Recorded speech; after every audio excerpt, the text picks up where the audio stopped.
I feel like they deliberately don't have KH2 outfits in Mom. Oh man, it's a conspiracy theory. I knew it. Get KH2 out.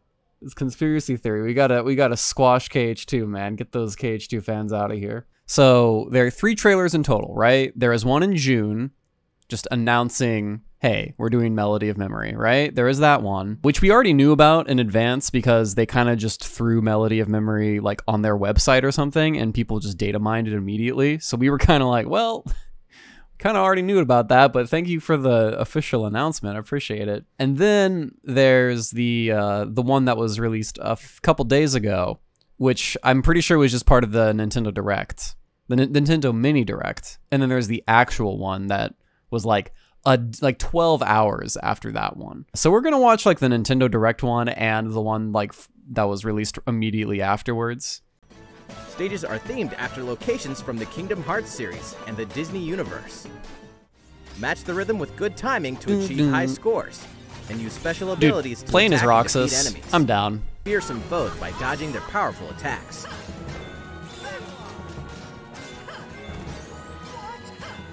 Clearing stages unlocks a music player in story cinematics, so you can relive memorable scenes from the Kingdom Hearts series.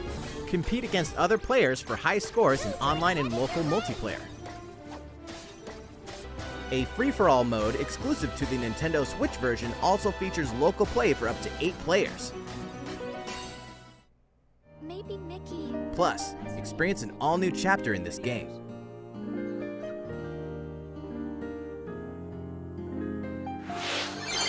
Kingdom Hearts Melody of Memory launches on Nintendo Switch November 13th. Pre-purchase begins later today. So yeah, so this looks like, you know, just basically what we've known for like the last couple of months is just going to be like, you know, the theater rhythm FF sort of style, but just slapped on to Kingdom Hearts. This is honestly what I'm probably most excited about. I'm just excited to get the entire soundtrack just on one disc. As a Kingdom Hearts fan, I don't know, I've always been a fan of the soundtrack, so just kind of having this is actually probably the biggest, like, oh dude, I'm actually, you know, this is gonna pay out later on when I'm just like, hey, I need to like listen to a particular soundtrack. I can just boom, load it up. All right, so compete online for high scores. I would assume that if it's a rhythm game, there's just going to be a leaderboard of some sort, and you just get high scores, and then, you know, you just post your high scores on that way. That's at least what I'm thinking. Although, you know, I say that, and then I look at up to 8-player local play. Like, what's the net play going to be on this sort of thing? It's going to be live online? Okay. If it's live, I'm a little scared to see what the net play is like. But, like, it's not like I'm going to be grinding away at live online Melody of Memory. Like, I'm not really sure if I'm interested. I'm sad local play is Switch exclusive. Oh, is that actually Switch exclusive? Shoot. Well, I mean, it makes sense. It's local play. It's not like you're going to carry around your PS4 like it's a handheld. But that is something to note. That's interesting. KH could have a great fighting game, not going to lie. Dude, like, you know, it's not a bad idea. Just, you know, please let it not be a Bandai Namco made arena fighter. Please. I would, please. How did you like the new Dearly Beloved? You know what? Actually, here, let's go ahead, because people have been buzzing about this, and I've listened to it myself, and it's pretty good.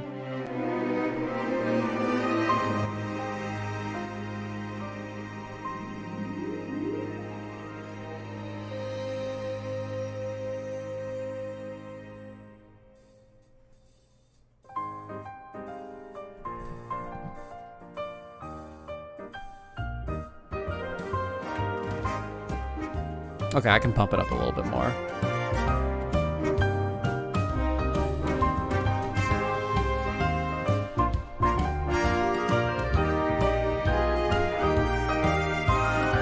Man, y'all like jazz? God damn. This shit good.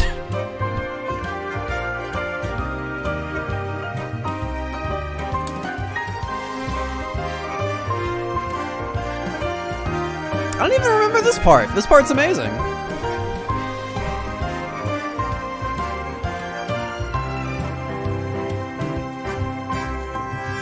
Yeah, no, this is fantastic. I did not expect Yoko to just throw down a jazz version of Dearly Beloved, but like, hey, dude, fuck it. At this point, you can do whatever you want with it. We're gonna have to redo the Kingdom Hearts, we're gonna have to redo the Dearly Beloved tier list, man. This one's up there. This one is up there with A or S. I would be hard pressed to put it somewhere around S. Honestly, it's that good. All right, so let's also get to the final trailer, which is probably what a lot of other people are like buzzing about and talking about, which is this one, right? As the fierce struggle ended, Master Xehanort gave up the Keyblade and Kingdom Hearts was sealed away. But it was still far from over.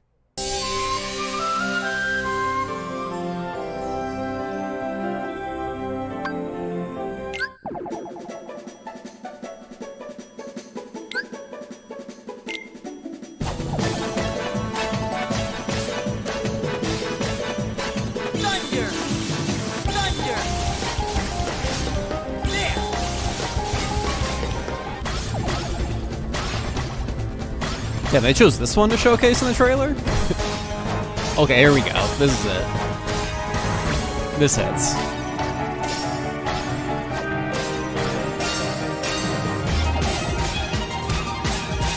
Okay, hold on, I gotta stop. They chose literally the best theme in Dream Drop Distance. They chose All for One? I'm so hype.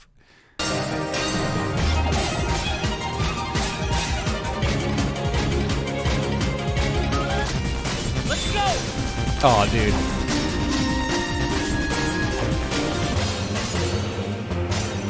I chose Dismiss, dude. 10 out of 10.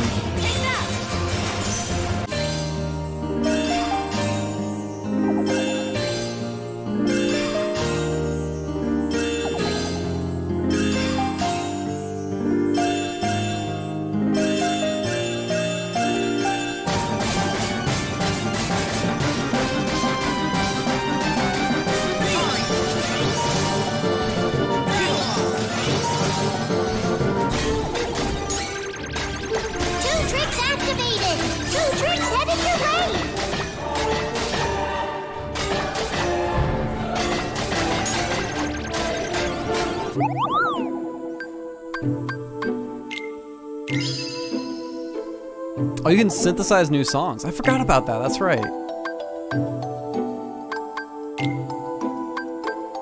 Oh, there's the jukebox.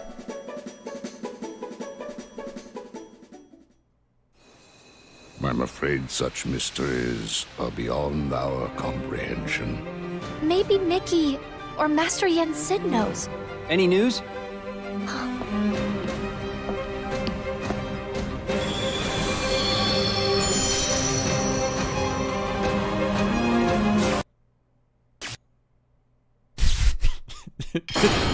Dude, okay. As much as I hate the story, I love that Nomura just plays with everybody. He shows you this and it's like, okay, so this is nothing important. And then there's just the immediate cutaway. Knows. Any news? Like, check this out. Like, he shows up and like, who cares? And then it shows the date. Oh my god. Dude. Oh my god. So let's go through this real quick, if we can. The songs that they showed or decided to show were fantastic. I love that there's this little, I love that it's in this gummy ship format. This idea that you actually kind of are progressing through a game, a rhythm game, but you are making some sort of progression and you're clearing out all of these worlds and like the couple of songs that are in these worlds. I think that's actually pretty cool. This looks like it's going to be the best part of the game, honestly. Just this little track right here, and you beat up Heartless as you go along and you do it to a rhythm. I'm not really sure how sold I am on the boss battles. It shouldn't be like super intrusive. It looks fine. I don't know how I feel about this though. The dive thing. This seems like it's going to be the most boring part of the game, but like, who cares? Whatever. Yeah, like the whole FMV like cutscene in the background sort of shit. I'm not sure if I'm about this. And then you get to this, and it's like, dude, this is the best part of the video game.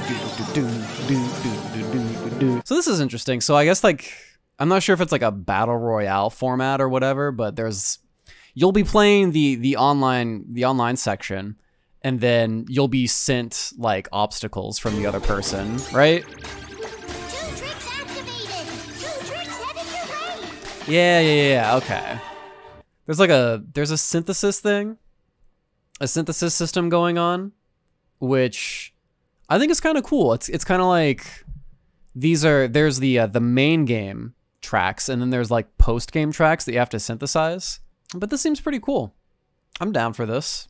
I don't know what this exactly is going to lead to, but yeah, this maybe this is where the secret bosses come in. Maybe if there are going to be secret bosses, like actual secret boss tracks, this would be kind of cool actually. Dude, imagine if there was a Yozora theme or a Yozora boss thrown in there. I'm not sure if they would have enough time to actually throw that in, since this is being made like months after the DLC came out. But you know, like, a guy can wonder, a guy can hope a little bit. All right, chat, explain to me the fuckery that is the ending here. First of all, like, Kairi is like hanging out in one of the pods that was the one of the pods of this fucking machine that was in the end of the world in KH1. Oh, this thing actually has a name, right? Okay, so apparently this machine shows up in Union Cross, which is actually even more crazy, because I was under the impression that Ansem Seeker of Darkness just made this machine, but apparently this machine predates even Ansem Seeker of Darkness. So that's fucking crazy. I didn't know about that shit. This is in their current arc of Union Cross. Okay. So I guess this section is kind of like filling in the gaps of what actually happened to Kairi in Hollow Bastion. Apparently she was thrown into a pod. Apparently this pod was in Hollow Bastion in Union Cross. That's crazy. That's pretty fucked up. It's not, because from my understanding, in the end of the world in KH1, this was a machine that created Heartless. It just created Heartless, right? That's what this thing is? We see it, but don't get any explanation for it in KH1. Really? I thought that it was almost confirmed that this was the machine that created Heartless in KH1. Was that just like a straight up lie? Like that was just like, that was hearsay, and apparently the truth is that it's a time machine? The thing to create Heartless is the pods you see in KH2 Ansem's lab? Well, then where did the emblem Heartless come from? Aren't emblems just strong Heartless? Okay, so this I'm pretty sure this is concrete stuff. My understanding is that Pureblood Heartless just came from the realm of darkness, just straight up. And emblem Heartless are supposed to be artificial Heartless. I thought the emblem Heartless were like actually just created, like you made them. But I thought there was just like a machine, and I thought it was confirmed that this was the machine itself that created Heartless in KH1. Like I don't know. I was almost like spot on. Like that was what it was in my head. Like, yep, this is the machine that creates Heartless in KH1. But apparently my brain was totally off. I was like almost positive. Like, yep, this is what Ansem Seeker of Darkness used to make Emblem Heartless. Damn, that's a hole in my brain then. That's unfortunate. You were right, but no more retcons a lot. So I was right at one point. This was supposed to be the machine that just created Heartless. And then it wasn't. It was a different machine. Like maybe in KH1, this was the machine that created Emblem Heartless. And then in KH2, they're like, no. It's in Hollow Bastion now. It just talks about the door to darkness, nothing about creating emblems. Well, why would a time machine have anything to do with a door to darkness? Because this game is stupid, that's why. Okay, so maybe Kairi is from the Union Cross world or some shit. Is that the idea here? Is that what people? What's the theory? What's the theory crafting chat going on? Is Kairi from like eons away, and she was teleported here? Time traveling from the past to here. Is that the idea? No, that's not it. Okay. Well, then what's the hot theory? Come on, I thought you guys were like the dudes. I thought you guys like spent like all of your time like theory dumping about what's been going on. We ain't gamers join our HMK subs. Oh my god, Where am I gonna get my explanations from? It ain't hurting no one. It's hurting me, dude. It's hurting me because I have to, like, in my head, just be like, okay, so this one thing that I thought was this is just no longer this, and it's now this. And this other thing that did this thing in this one game, it was never doing that one thing in that one game. It was actually doing this other thing in this other game. And it's fucking infuriating, dude. It is so extremely difficult to fucking follow. If you aren't, like, just, you know, constantly pouring through the lore and just keeping up with it all the fucking time. KH Talk, no more storytelling. You know what? We might actually do that in the future. We might actually do that in the future.